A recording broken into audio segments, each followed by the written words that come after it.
Et si je vous disais qu'il existe quelque part dans le monde des banques qui ne font pas payer d'intérêts, qui partagent leurs profits avec leurs clients, et qui affirment pouvoir construire une économie plus juste, plus humaine et plus éthique?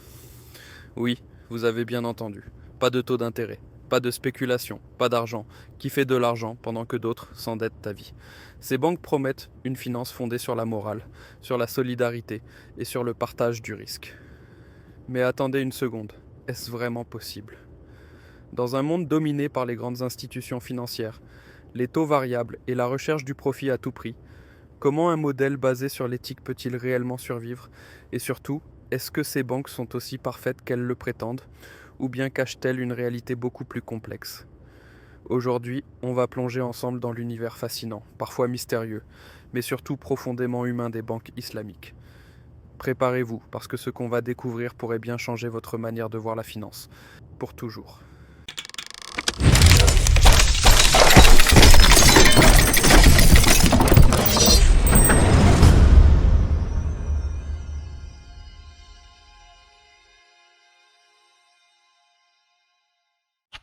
Imaginez une banque qui ne cherche pas à vous piéger avec des taux d'intérêt invisibles, ni à vous écraser sous le poids d'une dette éternelle.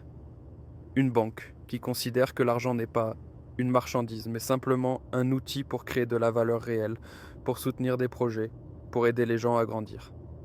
C'est ça l'esprit d'une banque islamique. Elle ne fonctionne pas comme les autres institutions financières.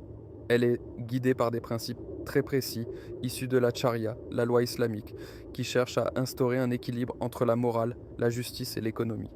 Le premier de ces principes, c'est l'interdiction du riba, autrement dit, l'intérêt. Dans ce système, faire fructifier de l'argent simplement en prêtant de l'argent est injuste. Pourquoi? Parce que cela crée un monde où certains gagnent sans jamais risquer, pendant que d'autres perdent sans jamais avoir de chance de s'en sortir. Une banque islamique, au contraire, veut que chaque gain soit lié à une création réelle de valeur, un produit, un service, un investissement concret. Elle interdit aussi la spéculation, les jeux de hasard financiers et tout financement de projets considérés comme haram, c'est-à-dire contraires à l'éthique. L'alcool, le tabac, les paris ou encore les industries qui exploitent la misère humaine. L'idée derrière tout ça? Construire une économie fondée non pas sur la dette mais sur la transparence, la solidarité et l'équité. En d'autres termes, une économie où l'argent travaille pour l'humain et non l'inverse. Les banques islamiques reposent sur quelques grands principes. L'interdiction du riba, intérêt, c'est le cœur du système. L'argent ne doit pas travailler seul pour créer plus d'argent, il doit être lié à un effort réel et à une valeur tangible.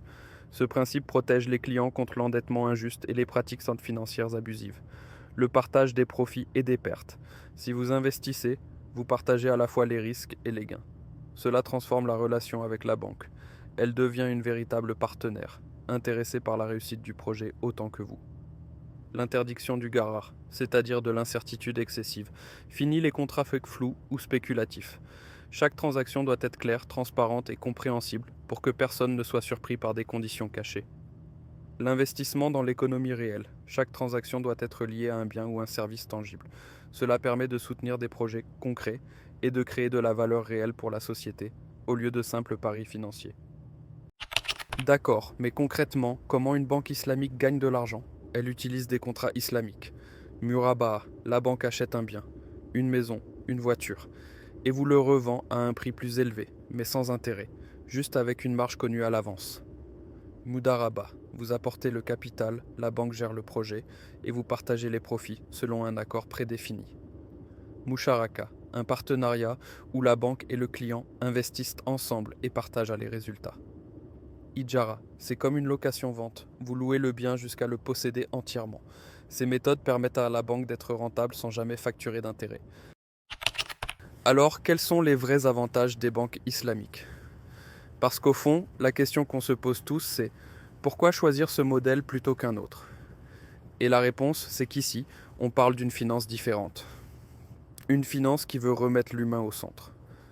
Premier avantage, l'éthique et la transparence. Dans un monde où la finance est souvent synonyme d'opacité et de contrats incompréhensibles, la banque islamique impose la clarté absolue.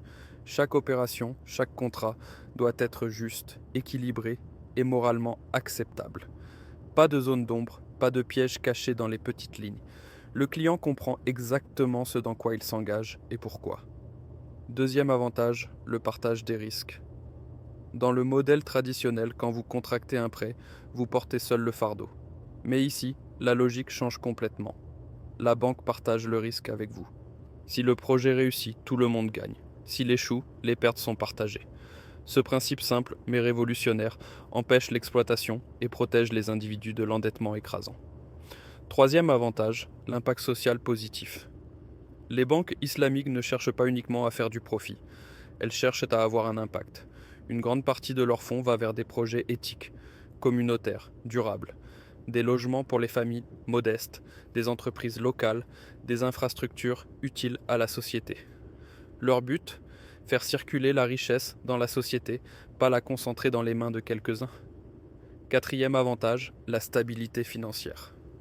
En refusant la spéculation, les produits dérivés et les paris financiers, ces banques restent beaucoup plus stables pendant les crises. Elles investissent dans l'économie réelle, pas dans des bulles artificielles, et c'est ce qui leur a permis, par exemple, de mieux résister à la crise de 2008 que beaucoup de banques traditionnelles. En somme, la banque islamique, ce n'est pas seulement un concept religieux, c'est une philosophie économique. Une finance plus humaine, plus responsable, où l'argent devient un outil au service de la société, pas une arme contre elle. Et dans un monde où le profit semble avoir pris le dessus sur tout, ce modèle rappelle une chose essentielle. La valeur d'une économie ne se mesure pas seulement en chiffres, mais en justice. Mais attention, tout n'est pas rose dans le monde des banques islamiques. Comme tout modèle innovant, elles font face à des défis réels. D'abord, elles doivent s'adapter à un système financier mondial dominé par l'intérêt, où chaque produit, chaque transaction classique repose sur des taux et des intérêts. Ce n'est pas simple. Parfois, pour rester compétitives ou exister, elles doivent naviguer dans un cadre économique qui ne leur est pas naturel, sans compromettre leurs principes. Ensuite, il y a le problème de la réglementation. Dans certains pays, les lois ne sont pas claires, ou pire, inexistantes pour ce type de finance. Cela crée des zones grises où certaines banques peuvent dévier de leurs valeurs sans vraiment être contrôlées. Et ce n'est pas tout. Certaines institutions se présentent comme islamiques aux clients. Mais dans la pratique, elles ne respectent pas toujours les règles à 100%. Il y a donc encore beaucoup de chemin à parcourir pour que ce modèle atteigne sa pleine crédibilité et son plein potentiel. Mais malgré ces défis, ce qui reste clair, c'est que les banques islamiques proposent une alternative fascinante, un modèle qui réinvente le rapport entre l'argent, l'éthique et la société. Et pour quiconque s'intéresse à une finance plus humaine, c'est un monde à explorer et à comprendre. Les banques islamiques ne sont pas juste une alternative religieuse, mais une vision différente de l'économie, fondée sur la justice, la confiance et la responsabilité. Et dans un monde où la finance classique montre souvent ses limites, cette approche mérite peut-être qu'on s'y intéresse un peu plus. Vous, qu'en pensez-vous? Est-ce que les banques islamiques pourraient être l'avenir d'une finance plus éthique? Dites-le moi en commentaire et abonnez-vous pour qu'on explore ensemble le monde de la finance autrement.